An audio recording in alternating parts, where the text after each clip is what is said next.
Bueno, queridos amigos de la televisión comunitaria, un día especial nuevamente hoy, día lunes. Hoy es el 23 de julio.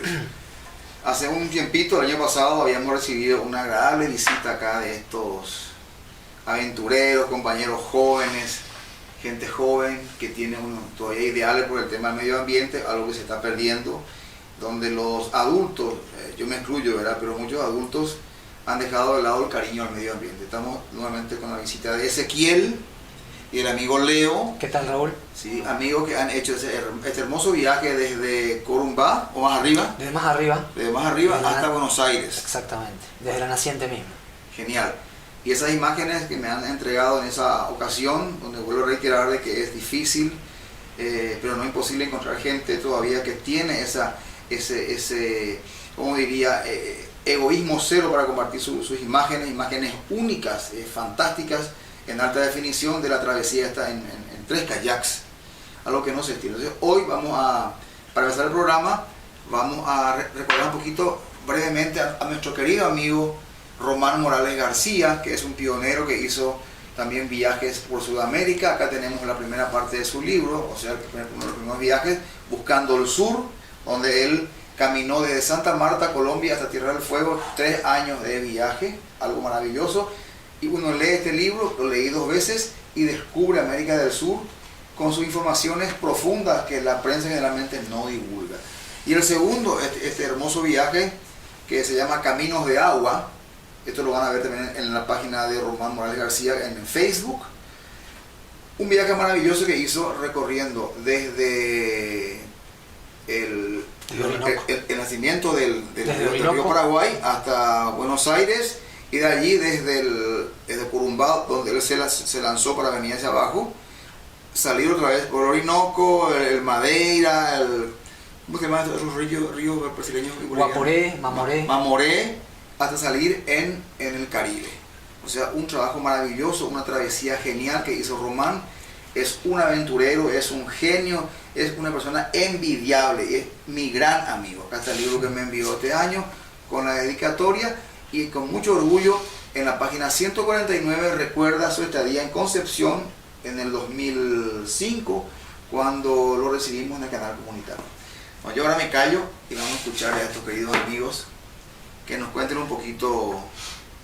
Contame todo lo que queréis contar sobre este hermoso viaje que hicieron, y mientras vas hablando van a ir apareciendo estas hermosas imágenes que me acabas de traer. Bueno, cómo no. Bueno, en nuestro encuentro, primero que nada, agradecer, ¿no?, siempre la buena recepción acá en Ecocultura. Muchas gracias, Raúl.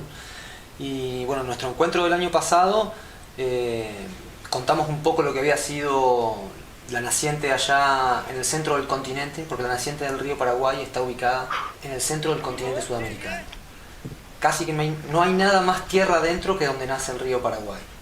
Entonces, son pequeñas nacientes. Sí, en realidad nace en una región de una chapada, ¿no?, que es una especie de sierra que tiene como un plan alto arriba. Hay una serie de lagunas, una región que se llama 7 lagunas, que comentamos en aquel momento con mucha tristeza de que las 7 lagunas originales hoy solo quedan 3 en la naciente del río Paraguay. La más grande de ellas, la laguna de la Princesa, es la que da origen. Pequeño córrego, ¿no? Pequeño. ¿Cuál es el motivo de esa destrucción, de esa desaparición? Y el principal es el desmonte para agricultura, ¿no?, intensiva. Soja, caña. En ese momento nosotros estuvimos, había soja. Aproximadamente en los 80, una fuerte inmigración interna en Brasil de gente de Rio Grande do Sul que llega a la zona ahí de Mato Grosso.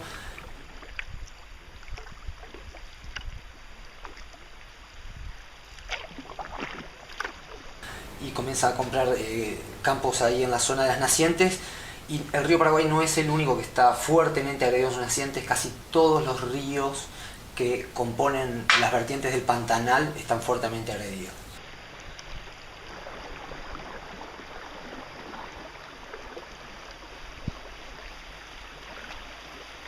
Checo, bien. Bueno, nuestro viaje comenzó allá, 500 kilómetros entre sierras, hasta llegar y desembocar en el Pantanal propiamente dicho. ustedes comenzaron por arriba. Eso, arriba, el río. Porque hay unas imágenes que acá estamos viendo. Ustedes van, comienzan, se despiden de gente ahí en el borde de la naciente. Ya es un arroyo. Sí, es un arroyo. Un arroyo. Y después van, hay partes que van alzando los kayaks sobre las ramas que cortan el agua, ¿verdad? Bueno.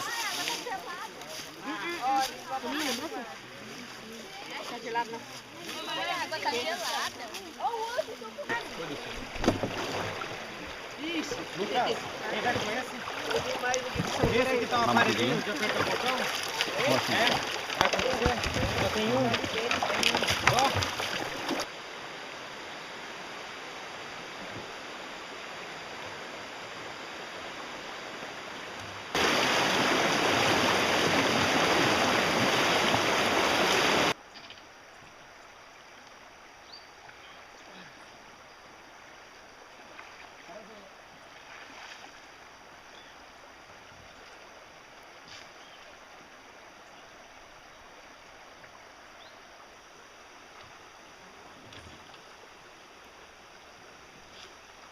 Mismo. Un poquito más arriba hay una micro represa, ¿no? Una turbina en realidad que se le dice, por eso a nosotros nos fue imposible salir un poco más arriba. El río ahí tendrá unos 30 kilómetros más. Esa zona, el primer día no llegamos ni a poder realizar ni 20 kilómetros. La cantidad de árboles caídos, esas imágenes que estamos levantando los kayaks para pasarlo, sea muy pesado. Tuvimos algunos inconvenientes de navegación para adaptarnos en realidad, porque era estrecho y se caían las ramas justo donde doblaba el río, claro. Entonces nos resultaba complicado. Pero el clima y el agua transparente hacía que todo fuera más fácil también. Sí. Los primeros días fueron muy intensos, enseguida muchos encuentros con animales.